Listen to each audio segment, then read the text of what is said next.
Deməli, bax bu iki dənə blok Birinci Dünya müharibəsində hazırlaşırlar. Antanta bloku isə 1907-ci ildə yaranmışdı. Başına dayanırdı Böyük Britaniya. Birisi də Böyük Britaniya İngiltərədir. Eyni zamanda Fransa və Rusiya. Bu üç dövlət isə Antanta blokunu yaratmışlar. Deməli, Birinci Dünya müharibəsi ilk vaxtlarda bu iki blok arasında başlayacaq. Amma sonradan, təbii ki, burada iştirak edən dövlətlər sayı artmışdır. Almanya dünyanın bölüşdürülməsindən narazı idi. Almanya yenidən dünya müharibəsi başlaması istəyirdi. Niyə? Çünki yeni yaranmış dövlət idi. 1871-ci ildə yarandı Almanya imperiyası. Və Almanya yarandıqdan sonra baxırdı ki, dünyada müstəmləkələr çoxdan bölüşdürülür. Məsələn, Almanya gedirdi, dünya xəritəsinə baxar. Amerikaya müdaxilə eləmək istəyirdi. Amerikanı işğal eləsin, müstəmləkə halına salsın. Amma Cənubi Amerika Birləşmiş Ştatlarının nəzarətində idi, ABŞ-ın. Gedirdi Afrikanın şimal-şərq ərazilərini işğal eləsin. Ora artıq çoxdan İngiltərə tərəfindən tutulmuşdu. Gedirdi Afrikanın şimal-qərbini işğal eləsin. Orada Fransa tərəfindən tutulmuşdu. Gedirdi ki, Şərqi Avropanı işğal eləsin. Rusiya tərəfindən tutulmuşdu. Yəni, Almanya dünyanın bölüşdürülməsindən narazı idi. Almanya deyirdi ki, mənim güclü iqtisadiyyatım var. Bilirsiniz də, Almanya 20-ci əsrin əvvəllərində dünyada ikinci ölkə idi iqtisadi gücünə görə. Birinci ABŞ idi, ikinci Almanya idi. Hərbi gücünə görə. Amma Almanyanın müstəmləkəsi yox idi. Bütün müstəmləkələr Böyük Britaniya, Fransa və Rusiyanın əlində idi. Buna görə də Almanya dünyanın bölüşdürülməsindən narazı idi. Dünya müharibəsi istəyirdi ki, təzədən müstəmləkələr keçirsin. İtaliya tarixini biz keçmirik. Amma adını çəkirik ki, İtaliyada yeni yaranmışdı və inkişaf eləməkdə olan ölkələrdən idi. 19-cu əsrdə yarandı. Düzdür, Almaniya qədər möhkəm, onun qədər belə güclü dövlət deyildi iqtisadi və siyasi cəhətdən. Amma İtaliyada son illərdə inkişaf eləməkdə olan bir ölkə idi. Və o da dünyanın bölüşdürülməsindən narazı idi. O da müharibənin başlamasından maraqlı idi. Avstriya Macaristan isə zəif dövlət idi, artıq tənəzzül dövrünü yaşayan dövlət idi. Bu üç dənə dövlət Birinci Dünya müharibəsinə hazırlaşır. İndi uşaqlar, Birinci Dünya müharibəsinin başlaması üçün bir bəhanə lazım idi. Səbəb aydındır, dünyanı bölüşdürmək. Bəhanə nə idi bəs? Bəhanə lazımdır. Deməli, bir dövlət var, Serbiya dövləti. Eşitmişsiniz də Serbiya dövləti. Serbiya düz, bax, Türkiyənin üstü Balqaristan düz sağ tərəfində, bu Buxarest olan tərəf. Serbiya dövlətidir. İndi uşaqlar, bu Avstriya Macaristan imperatorunun oğlu vəliyyətdir. Frans Ferdinand, şahzadə Frans Ferdinand. Serb qızından evlənmişdi. Ailə həyatı qurmuşdu. Avstriya Macaristan şahzadəsinin Serb qızı evlənmişdi, ailə həyatı qurmuşlar. Amma Avstriyalarla Serblər düşmən idi. Hətta Serblər Avstriyalara nifrət edirlər. Və həmin qız Serbiyada xain kimi damğalanırdı, xain kimi qarşılanırdı. Bunun acığına Avstriya Macaristan vəliyyəti Frans Ferdinand öz həyat yoldaşını bindirir at arabasına, o faydalanırlar. Serbiya küçələrini gəzməyə başlayır ki, bir növ göstərsin ki, düşmənçiliyə heç bir əsas yoxdur. Biz evlənmişik, yəni bizim ailə həyatımız heç kimi siyasi maraqlarla bizim ailə həyatımızı üstələ olmalıdır, haqlı ilə. Və həmin vaxtı Serblər də millətçi olurlar. Çox millətçi xalqdır. Orada bir Serb millətçisi var, Gavrila Princip. Gənc oğlan idi. Əlində silahla qızı nişan alır. Qızı vurur. Həmən vaxtı, qız ölən vaxtı mühafizəçiləri bunu xilas eləmək istəyirlər Frans Ferdinand ki, ona güllə dəyməsin. Frans Ferdinand qaçsın. Qalır qızın yanında, qıza dəyər güllələrdən biri də Frans Ferdinanda dəyər. Frans Ferdinand da orada ölür. Bax, bu hadisə dünyada bir şok dalğası yaradır. Çünki Frans Ferdinand Avstriya Macaristan şəhzadəsi idi, hökümdarın oğluydu. Avstriya Macaristan Serbiyaya ultimatum göndərir ki, mənə üzr istəməlisən və cinayətkarı mənə təhvil verməlisən, sənə bir ay vaxt verirəm. Bu hadisə olur 1914-cü ilin iyun ayında. Serbiya dövləti də ultimatuma məhəl qoymur. Üzr istəmir və deyir ki, cinayətkarı təhvil verməyəcək. Bir aydan sonra Avstriya Macaristan Serbiyaya müharibə elan edir. İyul ayında. Deməli, bununla da Birinci Dünya müharibəsi başlayır. Başa düşdünüz niyə başladı Birinci Dünya müharibəsi? Avstriya Macaristan şahzadəsinin öldürülməsi və Avstriya Macaristanın Serbiya müharibə elan eləməsi nəticəsində Birinci Dünya müharibəsi başlayır. Uşaqlar, Serbiyanın ən yaxın müttəfiqi kimdir? Rusiya. Deməli, serblər Ruslarla çox yaxındır, bu günün özündə də. Sağ ol. Mən indi sual verə bilərəm.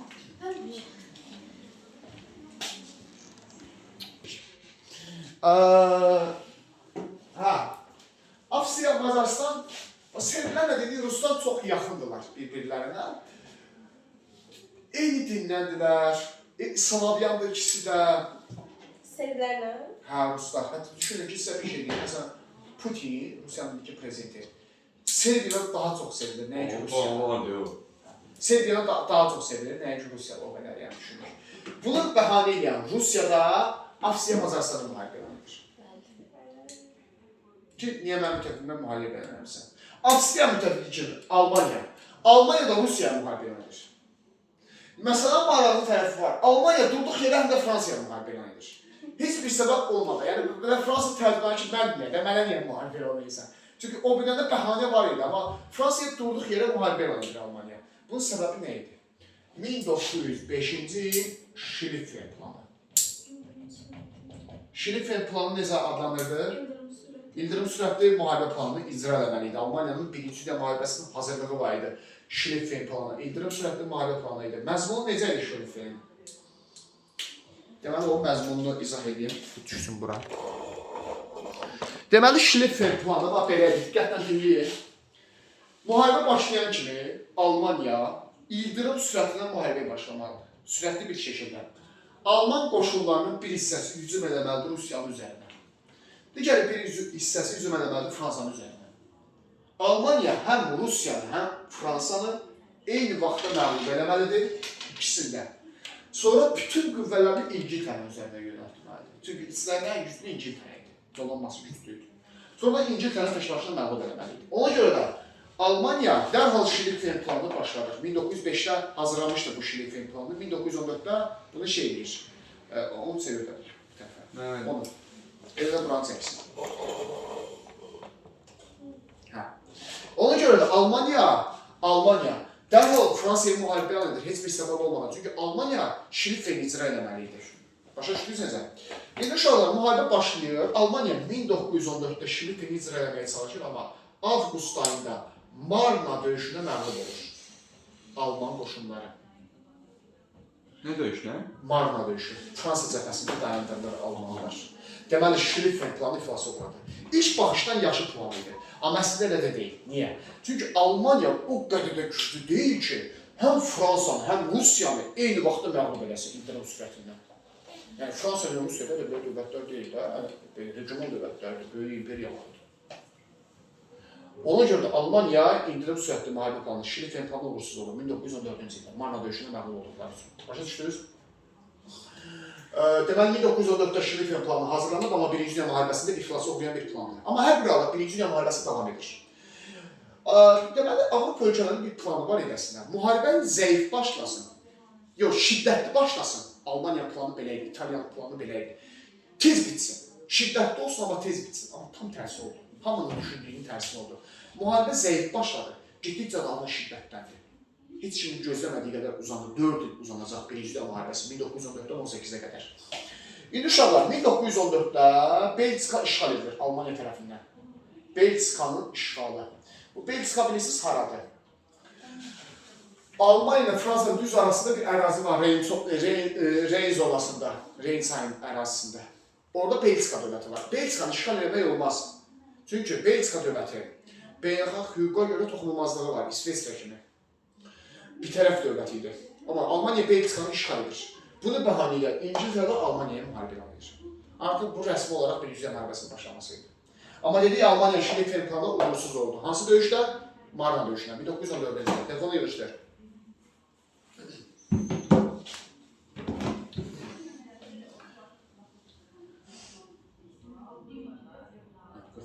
Deməli uşaqlar, Birinci Dünya müharibəsi başlayır. İngiltərə diplomatiyası yaxşı işləyir həmişəki kimi. Çinlə Yaponiya ilə danışıqlar aparır. Və Çin və Yaponiya İngiltərə tərəfindən müharibəyə qoşulur. 1914-cü ildə, yəni Antanta tərəfindən. Bunlar görün nə qədər güclü oldular. Çin yeni yaranmış dövlət idi. Yəni Çin əslində o dövrdə çox da güclü deyildi. Amma Yaponiya çox güclü dövlət idi. Yapon donanması Sakit okeanda Alman donanmalarını çox məhv edirdi. Alman donanmaları sakit orada çox ağır vəziyyətə salmışdı. Yaponiya həqiqətən də qoşulması böyük üstünlüyü idi Antant İttifaqı üçün. Buna görə də Almaniya Osmanlını qızışdırır, Osmanlı müharibəyə qoşur. Biz Almaniya problemi nədir? Almaniya belə ölmüş ölkələrlə vuruşur. Yəni Osmanlı dağılmaq ərəfəsində idi, gücü qalmamışdı. Avstriya Macaristan zəifləmiş bir imperiyadır. Burada bir də əl-ayaq düzgün olan bir İtaliya dövləti idi. Osmanlının ən böyük səhvidir Birinci Dünya müharibəsinə qoşulmaq. Osmanlı Birinci Dünya müharibəsinə qoşulacaq, orada da məğlub olub dağılacaq. Osmanlı imperiyasının dağılması Birinci Dünya müharibəsi nəticəsində olacaq. Almaniya Osmanlı qoşur ki, qoy Osmanlı Qafqaz cəbhəsində Rusiyanın döyüşsün, Rusiyanın başını qatsın ən azından. Çünki Rusiya şərqdən Almaniya üzərinə hücum edib, Almaniyanı çətinliyə salırdı. Ən azından Osmanlının qoşulması müharibəyə Qafqaz cəbhəsində Rusiyanın başını qatasıydı. O da heç alınmır. Osmanlı ucuzurdu Qafqaz cəbhəsində Rusiyaya döyüşlərdə. Deməli, uşaqlar, Birinci Dünya müharibəsində hərbi yeniliklər var. Onları yaxşı bilməsin. Hansı hərbi texnologiyalar tətbiq edilir? 1915-ci ildə Almaniyanın 2 dənə hərbi yeniliyi var. Birincisi sualtı qaydadan istifadə ediblər. İlk dəfə Almanlar. Tarixdə ilk dəfə, hərb tarixində ilk dəfə sualtı qaydalardan Almanlar istifadə edib. 1915-ci ildə. İkincisi, zəhərli xlor qazından istifadə edib Almanlar ilk dəfə. Belçika ərazisində. Xüsusən də sualtı qaydalardan istifadə etmək İngilislər üçün çox sürpriz bir hal idi. Çünki sizdə İngiltərin donanması çox güclü idi. Almanlar sualtı qaydalardan istifadə edirdilər.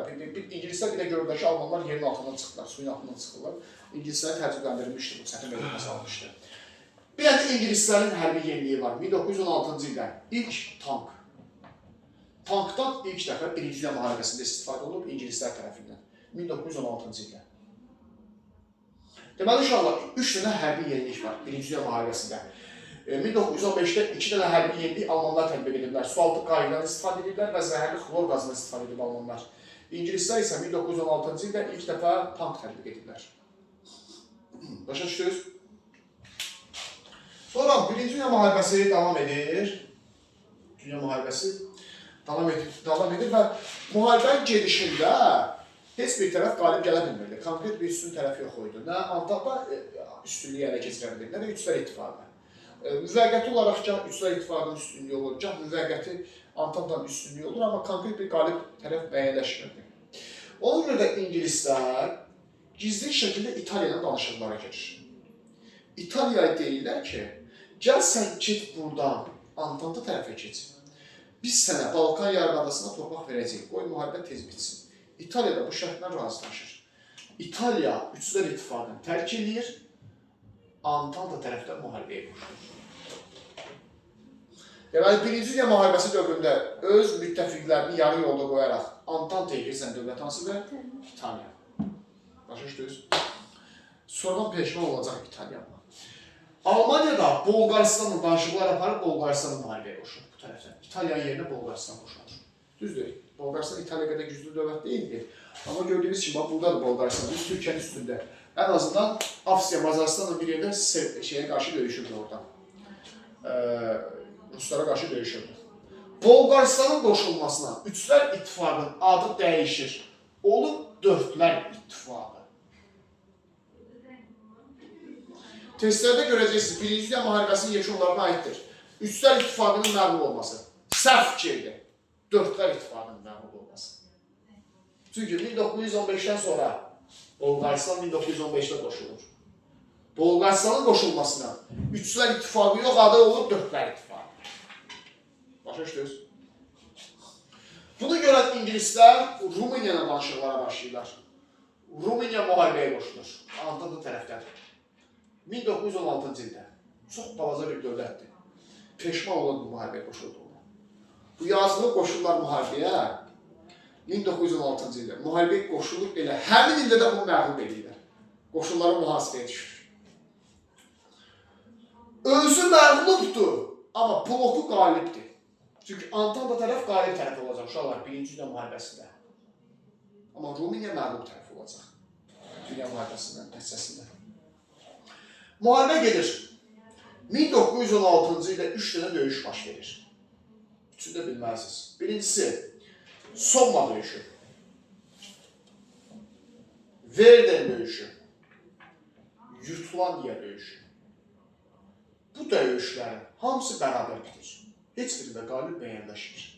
1916-cı ilin hərbi əməliyyatları göstərirdi ki, heç bir tərəf müharibədə qalib gələ bilmir. Konkret üstünlük ortaya qoya bilmir. Hətta düşünün ki, Verden döyüşü ən qanlı döyüşlərdən biridir. 2 ay davam edib Verden döyüşü. Bu döyüşü Verden qəssabxanası da adlandırırlar. 700 min əskər həlak olmuşdur. Tək Verden döyüşü. Axırda heç kim qalib gələ bilmir. Almanlar öz yerinə qalır, fransızlar öz yerinə qalırlar. Verden döyüşündə. Jutlandiya dəniz döyüşüdür bunların içində. Somma döyüşü. İlk dəfə tankdan istifadə edilir. Bu döyüşün özəlliyi budur. 1916-cı ildə İngilislər dünya hərb tarixində ilk dəfə tank tətbiq ediblər. 1916-cı ilin hərbi əməliyyatlarında qalib tərəf olmayıbdır. Bax, 1916-cı ilin hərbi əməliyyatları göstərirdi ki, müharibədə udmaq müşkül məsələdir. Onda müharibənin taleyi necə həll olacaq? ABŞ-ın qoşulmasından. Bilirsiniz, ABŞ xərtidə, Amerika Birləşmiş Ştatları, Şimal Amerika materikində, 2 okeanın ortasında. ABŞ iqtisadi gücünə görə dünyada bir nömrə idi 20-ci əsrin əvvəllərində. Hələ demədi. Siyasi gücünə görə bir nömrə idi. Yəni, ABŞ olmadan müharibəni qalibiyyətlə başa vurmaq çətin məsələ idi. Öz ABŞ-ı digər ölkələrdə, məsələn, İngiltərədən üstün bir cəhəti var idi. Amerika dənizin ortasında olmasına baxmayaraq, Amerikanın təkcə dəniz qoşunları yox, həm də quru qoşunları var idi. Amerika həm okeanlarda dünyanın bir nömrəsi idi, həm də quruda, döyüşdə dünyanın bir nömrəsi idi. ABŞ hansı tərəfdən qoşulsaydı, aydın məsələdir ki, həmin blok qalib gələsidir. ABŞ da köhnə qardaşlarının yanından müharibəyə qoşulur, Böyük Britaniya. Bu da zaten çox oydu oranın. ABŞ 1917-ci ildə Antanta tərəfdən müharibəyə qoşulur. Bax, ABŞ-ın müharibəyə qoşulması üçün Antanta üçün çox böyük bir üstünlüyü idi. Dörtlər ittifaqı məğlub olmağa başlayır. ABŞ-ın müharibəyə qoşulması nəticəsində. Bəs əgər bu qalib olacaqsa belə, İtaliya niyə sonra qarışmazlıq yaşayır? İtaliyanın payını verirlər ona görə müharibə əsləri. Onu gələnlər sizə deyəcəm. Demişlər sənə Balkan yarımadasında böyük torpaqlar verəcək. Müharibədən sonra İtaliya heç nə vermirlər. Ümumiyyətlə. Bir dənə deyirlər ki, sən əl dəyinlik bəsin. Halbuki qalib dövlət sayılır, rəsmi olaraq. Deməli, ABŞ-ın müharibəyə qoşulmasından sonra Dörtlər İttifaqı müharibədə üstün rol oynamağa başlayır. 1918-ci ildə Rumıniya müharibədən çıxır. Məğlub ölkə kimi. İndi məsələn, maraqlı tərəfi nədir? Antanta qalib tərəfdir. Amma orada Rumıniya məğlub tərəfdir. Çünki müharibəni axıra qədər apara bilmir, gücü satmır. Rusiya məğlub ölkə kimi ayrılır müharibədən. 1918-ci il Rusiyada 3 mart Brest-Litovsk sülh müqaviləsi imzalanır. Rusiya və Almaniya arasında. Rusiya Almaniyaya təslim olur. 1918-ci ilin əvvəllərində, mart ayında. Rusiya imperiyası dağılır ümumiyyətlə Birinci Dünya müharibəsindən sonra. Böyük Rusiya imperiyası. Brest-Litovsk sülhündən Rusiya Birinci Dünya müharibəsində biabırçı bir məğlubiyyət oluyor. Çox ağır bir şərtli müqavilə edir. Brest-Litovsk sülhü. Yəni Rusiya da tutulur. İndi məsələn, maraqlı tərəfi nədir? Bloklar qalibdir, amma özləri axıra qədər müharibədə dayana bilmədilər. Özləri məğlubdur. Deməli, müttəfiqləri qalib olmasına baxmayaraq, özləri məğlub ölkə olmuşlar. Rusiya və Rumıniya, Rumlar. Belə yadda saxlayarsınız. Burada isə hamı məğlubdur. Çünki blok məğlub olub. Blok məğlub olubsa, hamı məğlub olub məntiqlə. Birinci çıxacaq müharibədən Bolqaristan 1918-ci ildə. Sonra Osmanlı müharibəni tərk edir, məğlub ölkə kimi.